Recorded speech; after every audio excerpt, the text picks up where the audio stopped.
Bienvenido al curso Diagnóstico a Tiempo, Educando sobre el Cáncer Infantil en la Araucanía, proyecto gestionado por CONIL Araucanía y financiados con fondos de fortalecimiento de organizaciones sin fines de lucro.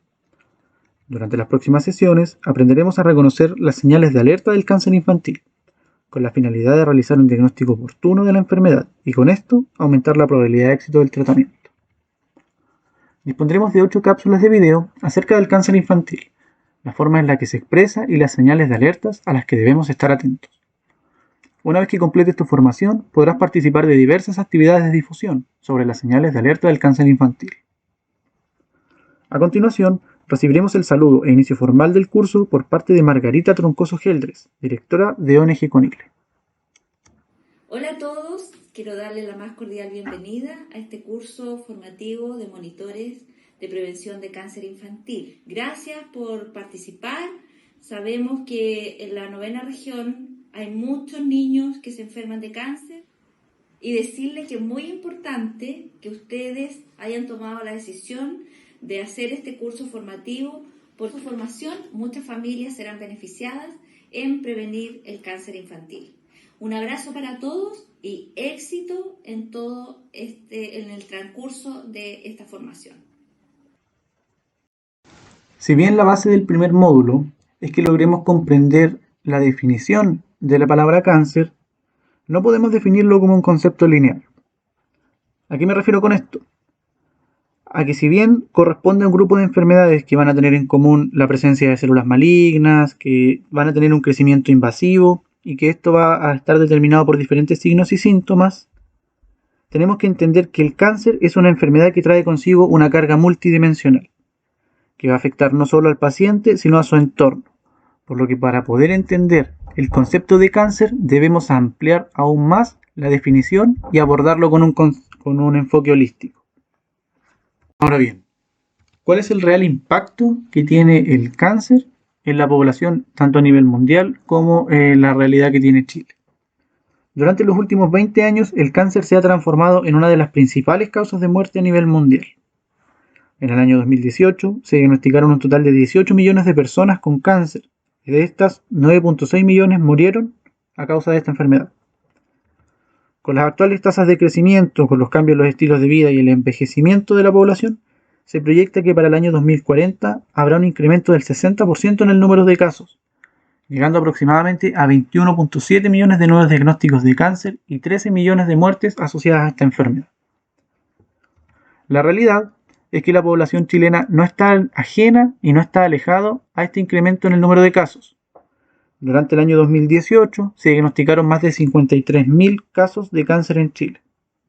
Considerando este escenario, es de suma relevancia revisar las actualizaciones en la evidencia científica, ya sean los cambios en la prevalencia y las proyecciones del cáncer específicos para nuestra población, lo que nos viene a permitir tomar medidas de control necesarias que van a estar dirigidas a la prevención y al diagnóstico oportuno para asegurar un tratamiento efectivo del cáncer en Chile. La situación del cáncer infantil en el país no es muy diferente a la realidad de la que conversábamos anteriormente. El sistema de salud público de Chile atiende al 80% de los niños y adolescentes con cáncer del país. Según el Registro Nacional del Cáncer Infantil, al año se están diagnosticando aproximadamente entre 490 y 500 niños con esta enfermedad, lo que es muy distinto a lo que ocurre con las cifras del cáncer en adultos, donde se están diagnosticando alrededor de 35.000 casos nuevos al año, por lo que corresponde asignarle un 1% del total de cánceres diagnosticados en el país a lo que vendría siendo el cáncer infantil. Si bien en términos de números la cantidad es baja en comparación con la cantidad de adultos que se diagnostican, el impacto que va a generar, y lo que conversábamos en diapositivas anteriores, en la vida del niño y sus familias, es lo que moviliza a todos los profesionales, al sistema de salud del país para tratar el cáncer infantil y mejorar la calidad de la vida de estos niños y adolescentes. Si hablamos de números, los 3 cánceres más comunes que van a afectar a los niños durante la infancia y la adolescencia son, en primer lugar, las leucemias, en segundo lugar, los tumores del sistema nervioso central y, en tercer lugar, los linfomas dentro de todos los cánceres que existen y que pueden afectar de igual manera a esta población. Ahora que conocemos que el cáncer es una enfermedad que va a estar presente en Chile, ¿cierto? La que no discrimina rango etario y que presenta una alta tasa de incidencia, resulta fundamental que estudiemos el concepto mismo desde su origen, entendiendo que no es un concepto nuevo, ¿cierto?, que ha afectado a la población desde el comienzo mismo de la humanidad y nos ha acompañado en nuestro desarrollo. Para esto, la paleopatología brinda alguna evidencia de lesiones compatibles con el cáncer en humanos prehistóricos, estoy hablando desde hace aproximadamente 150.000 años. Aunque también muestra que era una enfermedad poco frecuente, de la que poco se hablaba, de la que poco se investigaba, la que ha ido incrementando a consecuencia de los cambios medioambientales desde el siglo XVIII. Como mencionábamos anteriormente, con el aumento de la esperanza de vida, ¿cierto?, con los cambios en los estilos de vida, la prolongación de la edad, también trae consigo que aumente la incidencia del cáncer en la población, al menos en adultos, recordando que también en niños parten en etapas más tempranas. En la imagen podemos apreciar un segmento óseo, ¿cierto?, que presenta una deformidad en la parte distal, la que tenemos en el sector izquierdo de la pantalla.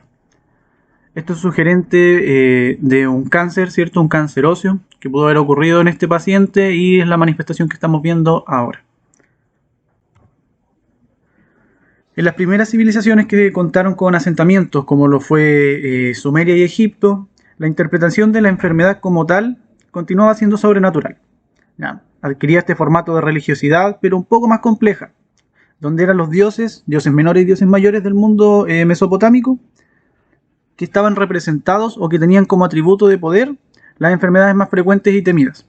Por ende, existían dioses para la peste, existían dioses para las enfermedades de transmisión sexual y otros específicos para las dolencias de los niños, que estaban basados, como explicábamos, en lo que era el temor. Y nos remontamos ahora al origen mismo de la palabra cáncer.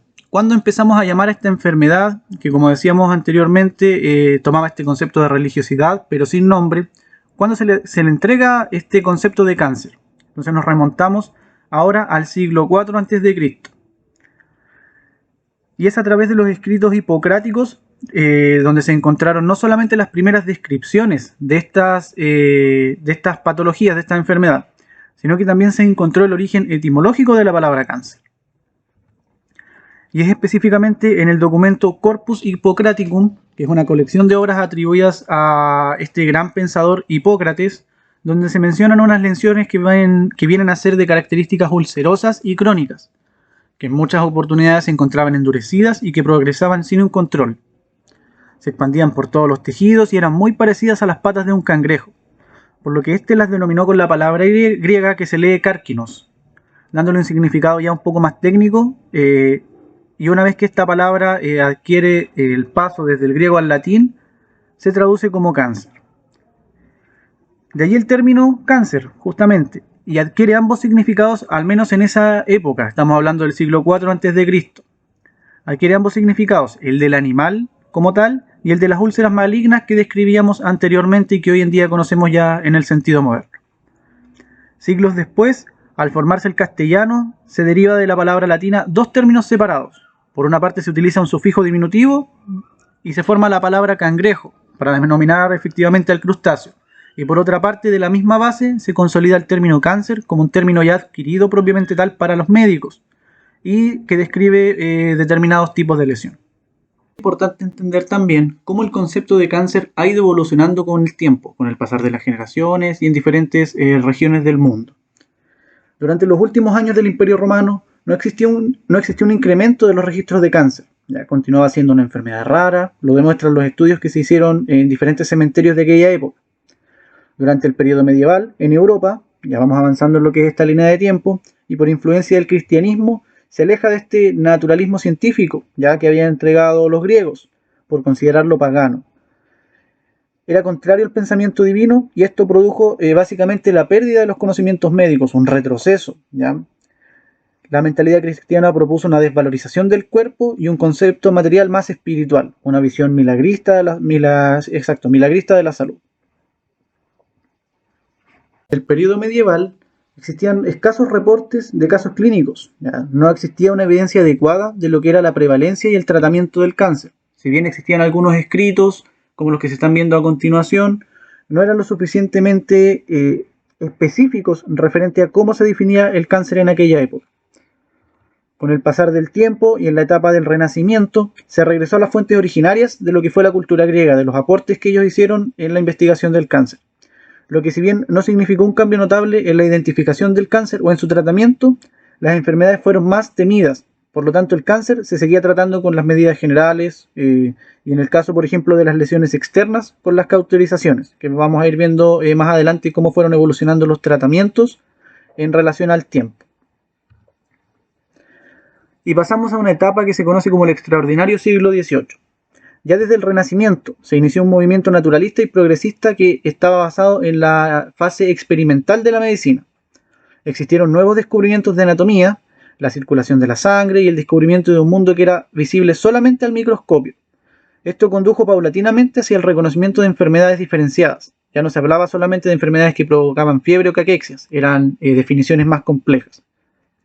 Los reportes de cáncer fueron haciendo cada vez más precisos y se pudo distinguir una cierta especie de morbosidad al hablar del cáncer y las personas que se veían afectadas por esto. Y bien, pasando un poco a lo que son las teorías modernas, a comienzos del año 1775 y con la aplicación de la observación científica y la aplicación del método científico, un cirujano británico conocido como Percival Pott señaló la relación que existía entre el cáncer de escroto y el polvo de carbón que recogían de manera indirecta los desollinadores, que eran estos chicos que se encontraban en etapas prepuber, que cuando ya no podían deslizarse por las estrechas chimeneas, sufrían lesiones, y esas lesiones se generaban en la parte inferior del escroto. Se producía una llaga superficial que era dolorosa, de mal aspecto, con bordes duros, y que en el tiempo invadía la piel y las membranas circundantes del escroto. Ya cuando llegaba al abdomen afectaba alguna víscera y pronto se volvía dolorosamente destructivo. En ese tiempo básicamente estábamos definiendo el cáncer de escroto. Ya en 1855, Rudolf Virchow ya demostraba que toda célula provenía de otra célula. Surgió la idea de que las células cancerosas debían preexistir antes de otras células. De igual manera, los hitos posteriores son, como por ejemplo, observar el carácter desordenado del crecimiento tal de las células cancerosas, observar la diseminación que ocurría desde el paso de los nódulos linfáticos y de ahí a la circulación general, eso ya en el año 1800, ir avanzando, por ejemplo, en el rol de los émbolos sanguíneos, pasando desde el tumor a los vasos y a las vías linfáticas. Ya a comienzos del siglo XIX, la escasa comprensión de la naturaleza del cáncer y el paralelo auge de la cirugía y los conceptos que ésta trajo, como por ejemplo fueron la asepsia, impulsaron el pensamiento terapéutico contra el cáncer, basado por ejemplo en lo que fue la cauterización. Existieron diversos agentes que fueron utilizados por los médicos como una alternativa a este tratamiento. Entre ellos se encontraban pastas mercuriales con contenidos de arsénico, ácidos minerales, etcétera, etcétera, pero que el hecho de aplicarlos sin una técnica particular causaba en la gran mayoría de los pacientes un gran sufrimiento. Por ende, la historia de los tratamientos del cáncer es mucho más amplia de lo que permite ver esta breve cápsula. Solo se debe mencionar que paralelamente a los tratamientos que eran racionales, la investigación siempre fue el pilar fundamental en la batalla contra el cáncer. De esta manera finalizamos con éxito la primera cápsula del programa. Los invitamos a realizar la evaluación, que es de carácter formativa, que se encuentra en el link adjuntado en los comentarios de este canal, y te esperamos en la cápsula número 2.